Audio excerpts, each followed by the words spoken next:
Now my next step, what's my next step? I'm gonna have to remove this tack strip all the way along here. Now, your question might be, why do you have to remove the tack strip? It looks like it's down nice and tight. And they're just gonna put carpet down here again, if that's what you're planning on doing at your place. Well, most carpet installers wanna put their own stuff here because they'll know it's tacked down nice and tight, and in certain areas they might want to put a double layer of tack strip like down along this edge. I see the last carpet guy, he put a double layer here because they stretched the carpet out. The main stretch was from left to right.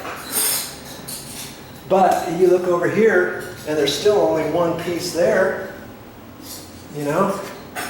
And here's another important thought about the whole process of, do you need to remove your carpet tack strip? Do you own any pets? Do you have cats? You better replace that tack strip. Because if you don't, wherever your cat has pissed up against the wall, you might not even know it.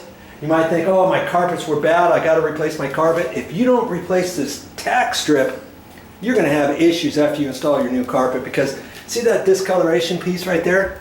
If there weren't any cats in here, by the way, but if your tack strip looks like that in certain areas, it could be wet, it could be moist from areas where your cat has found its favorite little nook in your room, like right over here in this corner, to take a piss. And maybe another piece over there and another over there. Even with dogs, they do that too. Now see over here, here's where the vent is for the HVAC system, is inside this closet. And see how this is discolored here? If you were going to put tack strip down again, I would suggest taking that out. Now for us, we're going to take it out because we're not going to put carpet back in.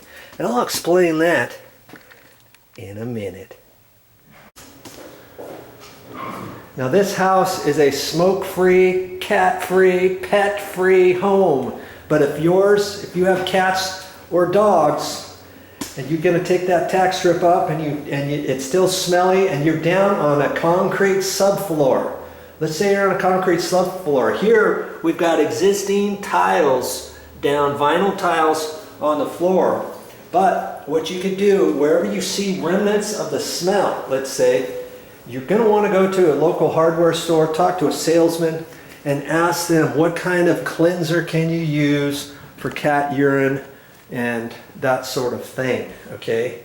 Because then you're going to want to clean the floor wherever you have to, because trust me, if you don't get it out, it can seep back through the new carpet after the new carpet gets installed.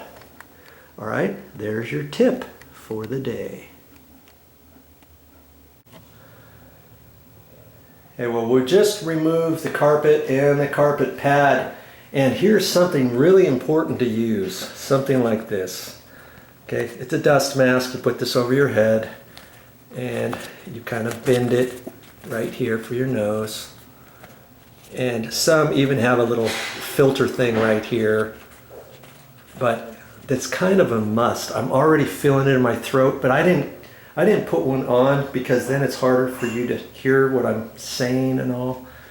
So I'm kind of doing that for your benefit, okay? But get yourself some of these. You can buy them at the hardware store. 5-pack, a 10-pack is probably cheaper than buying 2 or 3 at a time, or maybe they have a 15-pack. You can use those for all kinds of different projects. Remember that.